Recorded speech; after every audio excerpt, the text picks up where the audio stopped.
All right.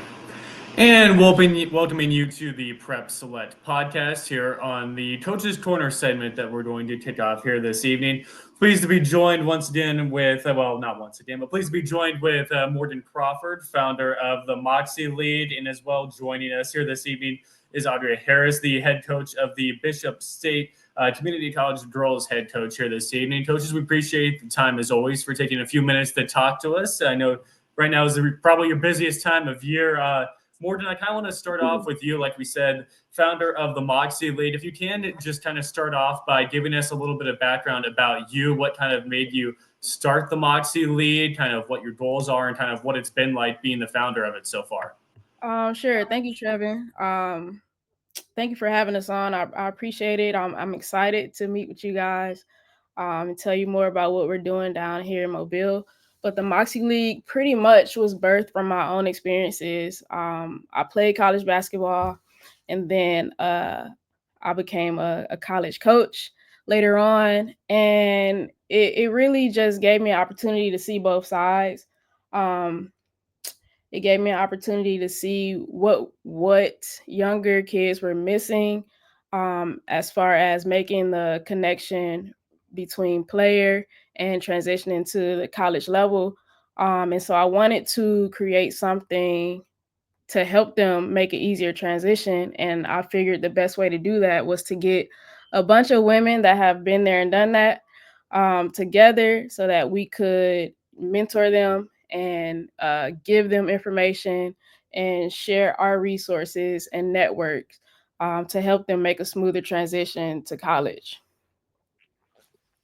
What would you say has kind of been the most rewarding part of kind of starting the Moxie League for you then? It sounds like there's been a bunch, but what's been like your favorite or most rewarding part of it? The best part about it is just building the community. A lot of women that play in the league need that third space when, you know, as women mature, we take on multiple roles. We become mothers and wives, and we're business owners. We already have a 9 to 5. We're deep into our careers and trying to build on that. But at the end of the day, uh, our first love was sport. And so as we take on these roles, the sport piece of our lives tends to get buried, and I wanted to create a space where we could rediscover the joy that we had for the sport, and take time out of the week away from our busy lives just to have fun, and then make an impact on younger kids that are doing the same thing. So the most impactful part of the league is just seeing the community thrive among women in the city. Coach, I kind of want to flip it to you. This is Coach Harris joining us. We'll talk about the showcase that we have coming up that you guys are both going to be a part of here to end this podcast. But Coach, what do you think kind of about different show? What do you think the importance is of different showcases, and just your opinion on attending the right one and how that can improve a player's stock? I guess you could say of potentially getting a scholarship, and what kind of your opinion on some of the best ones to attend, and kind of the importance of picking, I guess, the right one for the right player. Well, of course, I think the Moxie League and the Prep Selects is the best one. But no, on a serious note, I think it's important that um, the players are paying attention to. I think the location is important. Say a kid from Alabama, them going all the way out to a showcase in Texas doesn't really make sense from a geographical standpoint. Not that they can or cannot do it, because schools are recruiting down here in this area, but it has to make sense as far as what they're trying to do and what their aspirations are. But anything local and near you, as an athlete, I think it's important. When Morgan came to me with this idea, I thought it would be ideal for us to host it, because I'm always just trying to help kids get to school. It's not necessarily about everybody trying to come to Bishop or anything like that. I'm not going to be able to land every player, but I have other college coaching friends and buddies that are all across the country that need players, and the ones that are closer to us in proximity, other JUCOs and all that. Why not invite everybody down to be able to see the level of talent that we have in the area, and to be able to see if you have players that can fit into your system. So I think it's important about the location. That would probably be the number one thing. And then also deciding what level you want to play on. I think that's very important as well. And being realistic. The players, the student athletes being realistic with themselves. And that's going to really kind of piggyback off of what your coaches are telling you, what your parents are, filling your head up with, and making sure it's a reality, right? So, everybody has aspirations of coming out of high school and playing Division I basketball, but that's not realistic, right? It's especially with the portal now, and how NIL is and all of that.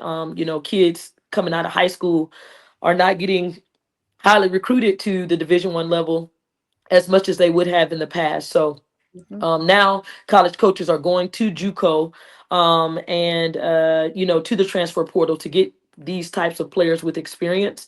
So that's why JUCO is a super important piece, because honestly, it was the first portal, if we're being completely honest, right? Now you just have like money involved in all of those things, but I think it's vital to have these showcases. Because it's a lot of kids, especially in smaller areas that are near big cities like Mobile, that actually need the exposure and just kind of need a platform. So we're really excited to be a part of it and help out.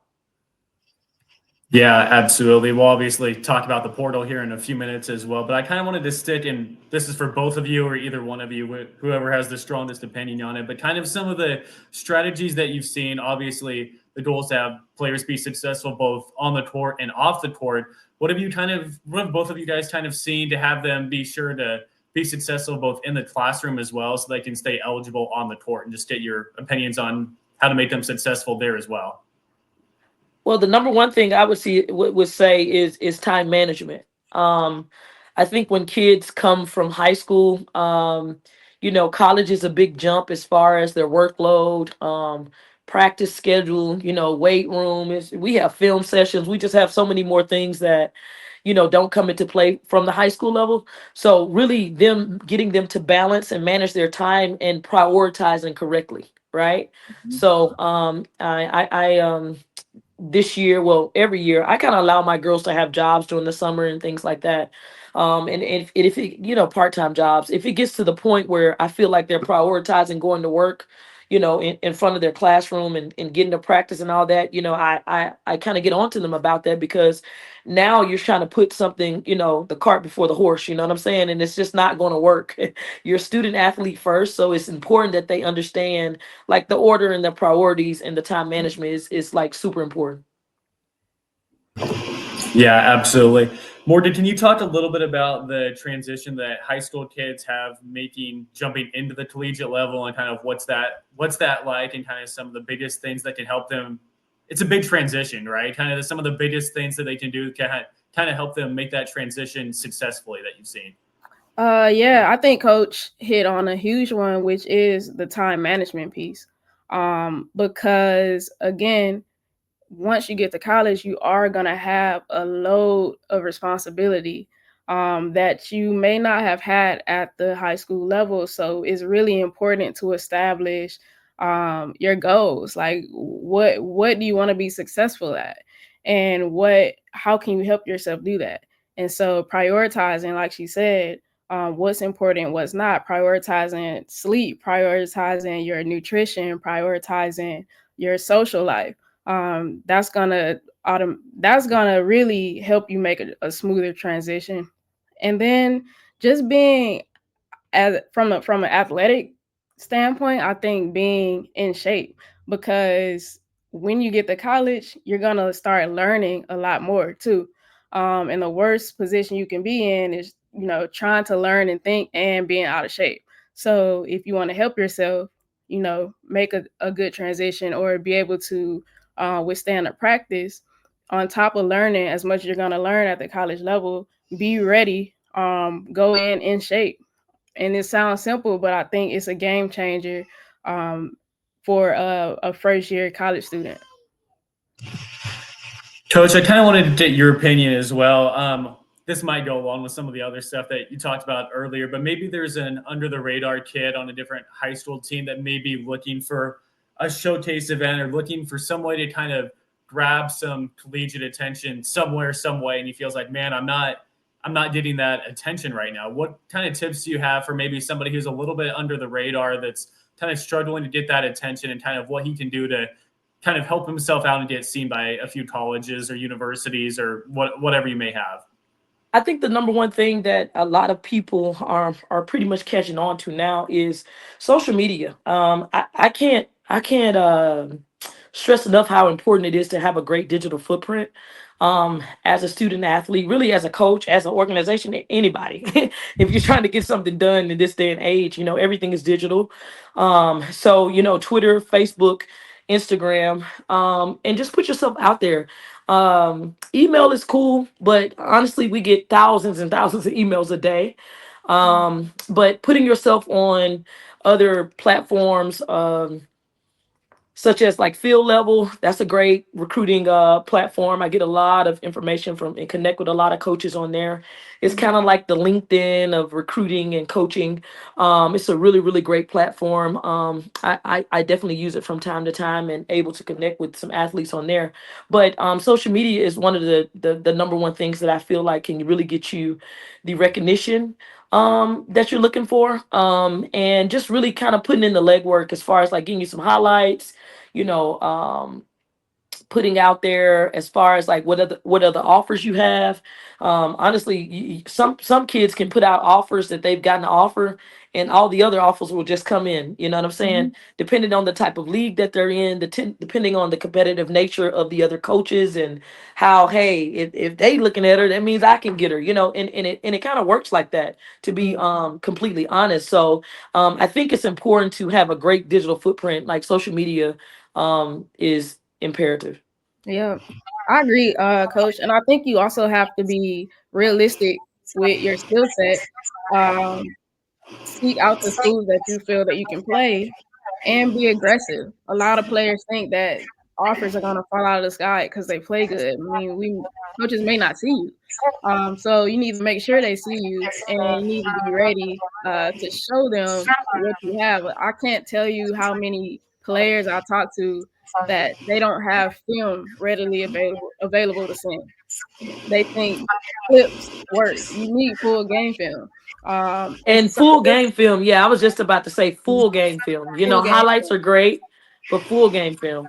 Yeah, and they think that's enough, like the highlight clips, but it's not. So I would suggest, getting your top 3 games, full-length games that you're prepared to send, and also being aggressive with your approach and getting recruiting. You may have to just seek out those coaches, make the first contact. Yeah, for sure. Isn't it funny though? Now kids can just attach an MP4 and email it off to a coach. Back in, if you were in like the '90s or like early 2000s, how you were getting attention. Try early 2000s. I think my college tape was on VHS. I So was gonna Man, say, sending yeah, sending those CDs yeah, through the mail. DVDs. Yeah. yeah, for sure. I was like, I can't imagine how much money that everybody probably spent in postal fees sending that to like all the colleges back in the late '90s, Yep. early 2000s. So yeah, it's funny how far that technology has came. Now you're a click away and it's right to them. Click So away. Yep. yep. Let's see. We can start talking about the transfer portal now for both of you. Morgan, I'll kind of have you kind of start off and talk about it first, at least I think here. Kind of want to get your opinion on the transfer portal. Obviously, I know you're tied in with, you're doing hard at work with the Moxie League now, but I know you were assistant on a coaching staff as well a few years ago. Can you just talk about kind of your opinions about it, and if Yeah. it's, I don't know if it's changed a ton since you've been out of the coaching ranks, if it's kind of stayed the same, but just your kind of what your opinions are about it. I mean, I think my opinion is simple, and it may be unpopular. I think the transfer portal has always been around. The transfer portal, quote unquote, is just now a official system to go through, that everybody's aware of. But transferring is nothing new. Players have always done that, and I see both sides. I see, a player transferring. I see a reason why they would. I never bashing a player for transferring. I sometimes in some situations I think it's a good thing, but at the end of the day, Both coaches and players need to find the best fit for them. And so the transfer portal allows that to happen. Coach, I'll get your opinion about it too, and kind of what you obviously you're kind of living it right now, kind of what you think about it as well. You're on mute. You're on mute. Can y'all hear me now? Yep. I'm with Morgan on this. And I honestly feel the same way about NIL in a lot of ways, right? So I coached Division 1 at Alabama State for about for 8 years. That's where I played at as well. I also have a pro team that I own. So I really coach and I coached on the high school level. So I've really been on every level to be able to see the dynamics of recruiting and what it takes and this and that. But a lot of things have already been around. It's just being labeled now.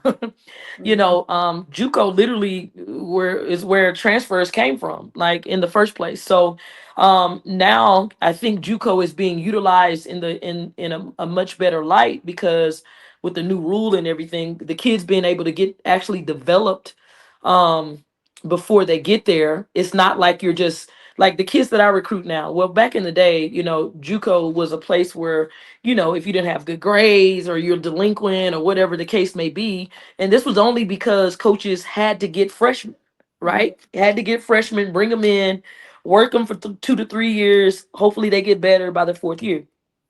So JUCO was just a place that they put players that just wasn't qualifiers, right?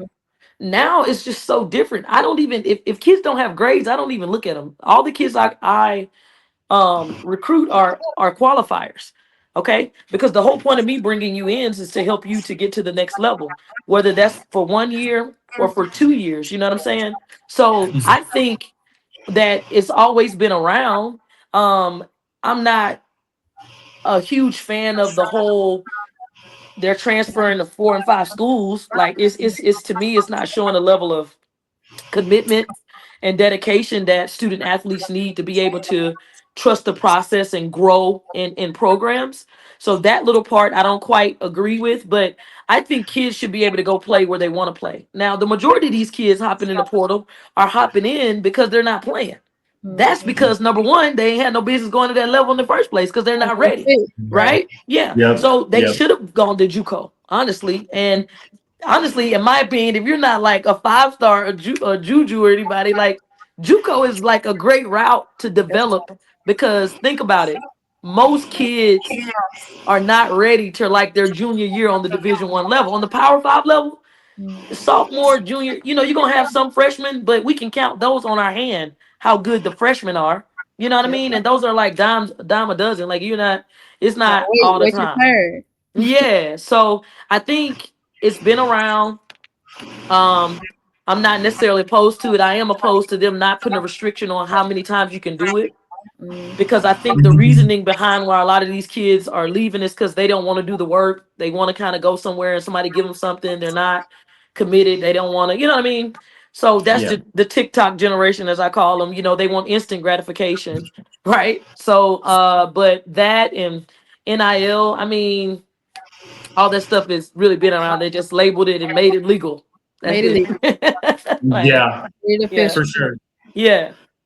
What do It's interesting that you said a limit. I saw something today, and it was an article proposing like, well, if you transfer once, that's fine. You don't have to sit out. But if you're say like you transferred after your freshman year and at the end of your sophomore year, you're still not playing and you want to transfer again. If you enter the transfer portal after your second year, then you have to sit out a year and then go to your third. Wait until you're sit a year out and then play their third year after that because you transferred 2 times in 2 years. Do you guys think that would kind of help limit the transfer portal? Obviously, it's not a rule; it was just an idea. Do you think that would help kind of limit some of the chaos of the transfer portal, or do you think you would still have kids that would kind of over-evaluate kind of where their talent is and still kind of go to levels that they aren't prepared for, and the same stuff would still kind of be happening? I think it'll be a little bit of both because what the portal has done though, it's kind of it's done a mix, right? It has allowed kids to kind of move when they want to move if they're just not in a good situation. But it also has made kids aware that they're not ready for Division 1. You know what I'm saying? So it's kind of been like a good balance. I actually was very attracted to this job at Bishop because of the COVID year and the portal coming about. I'm Mhm. like, I'm gonna be able to land kids that I Mhm. probably wouldn't have been able to get my hands on if it wasn't for the COVID year and the portal. So I think it kind of has its pros and cons. But the restrictions that used to be on it, yeah, it kind of limited some kids from transferring right away. But some kids were just so disgruntled where they were just willing to make the sacrifice. So it just Mhm. depends on the situation. Definitely. Gotcha. Coach, I'll kind of stick with you on this one as well. And then Morgan, if you have any opinions, feel free to. But can you guys just talk a little bit about AAU and kind of what kind of role that's played in the recruiting process as well? I mean, obviously, a lot of kids have kind of bought into that. It seems like recently to help improve their stock as well, but kind of get your guys' opinions on what the AAU aspect of things has kind of changed high school basketball over the past few years or so. I think AAU is a catalyst. I think it's important. Um, but I also think it's even more important about what organization you decide to put your kid in and to play in. Mhm. Um, it's of course a money bag. Everybody knows that. But you putting your kid on a team and paying thousands of dollars, and they're going to a gym where like none of us coaches are in there, Nowhere. like nobody's there. Like you're wasting your time because Yeah. you could just get a trainer and let them get better. You know what I'm saying? Send them to some camps and let them get better, opposed to being caught up in a culture that is not benefiting you, right? Mhm. And it's only a few really, really big organizations that you go there, you're able to get on a team. They have hundreds of teams. Are you on the biggest team? Like, where are you realistically? And I think that's where a lot of parents drop the ball because they're caught up in the hype, right? So you get your kid on this big team and all that, and they're not playing. So Mhm. what are we doing? You know what I mean? Like what are we doing when you can go into play on a smaller um um level as far as like locally with your people or whatever, and then go to some tournaments, like make sure they're in at least one or two big tournaments. Wow. Run for the Roses has 200 and 300 coaches going to be there, probably more than that. Like big tournaments like that, like that's exposure. But Mhm. we know on the local level they're not going to get all the exposure that they do on the teams that have the branded teams like the Nike teams, the Adidas teams, the Under Armour teams. But Yeah. And I but don't I think necessarily. it'd be beneficial. Yeah, I agree, Coach. I don't necessarily feel like you need to be on a big team, a shoe team, but I think AAU it's a part of a larger process. Like AAU is a step in your process to get recruited. The whole point is to gain exposure for college, right? But that's not the only thing you have to do. There are other things you need to do in order to make that work together. So I go back to learning your level, like learning what's going to be a good fit for you. That will determine the type of team you can play on too. Um, Knowing what tournaments will get you the exposure, like Coach just said, the live tournaments, NCAA certified event, Run for the Roses is a good one. You need to look at that AAU program schedule and see where you going. If you're in the city playing at your convention center and no coaches are there, that's not helpful for you. If you're on a getting under recruited, you need to be reaching out to the coaches that you want to recruit and seeing where are they gonna be. That's where I want to be. So it's like a lot more things to go into AAU than just getting on a team and playing. You have to be smart about it. You have to be strategic about it. If not, like Coach said, you're just gonna waste a bunch of money and definitely waste a bunch of time. Yeah, absolutely. I kind of want to wrap up talking about the Prep Select camp that we have coming up here. And I know you two are going to be a big part of it. I want to just give you guys a minute to kind of shout out kind of what kids can kind of expect at the camp, kind of what you're bringing, and kind of, I guess kind of what to be on the lookout for if they are thinking about attending or if they're going to be there, kind of what they should be, I guess what to prepare for and what to be on the lookout for. I mean, I think players need to come ready to compete. Like the point of this is to give them another opportunity to be seen by college coaches. It's gonna be a quality event where the coaches there really need players. They're not there wasting their time. They're there looking to see who can they add to their roster that's gonna add value to their program. So players need to be aware that when they step in the gym and be prepared to compete at a high level, knowing that on the other end of that is a offer for college. So I think that's the biggest expectation. Yeah, I agree with Morgan. I think my the part I play in this is just being able to be in the position to be able to supply a venue, but also be able to be there as a coach and a recruiter. I think it's ideal in a win-win situation for, in all the JUCO and local schools around and regionally. They're welcome to come. Coaches are welcome to come, because that's what it's about. It's about us trying to help these kids to to play on the next level and also possibly get to the next level as well. So, we're just inviting all the coaches out. JUCO, NAIA, DT, D2, D3, D1, whoever would like to come in and be a part of this event. It should be some really, really good talent there, so we're excited about it. But we're definitely going to be there in a capacity of recruiting and seeing what's still out there. Mm-hmm. Absolutely, guys. We appreciate all the time. We'll hope to have you join us again sometime later on this year, hopefully soon. But again, we appreciate all the time. I know you guys are extremely busy with the Moxie League, and I know that you guys have a lot going on at Bishop State right now. So, of course, hope everything's going well, and I appreciate all the time that you've spent with us here this evening. So, thank you so much, Trevin. Thank you, Trevin. Enjoyed it. Thank you, man. absolutely. That is our Coach's Corner segment here on Prep Select.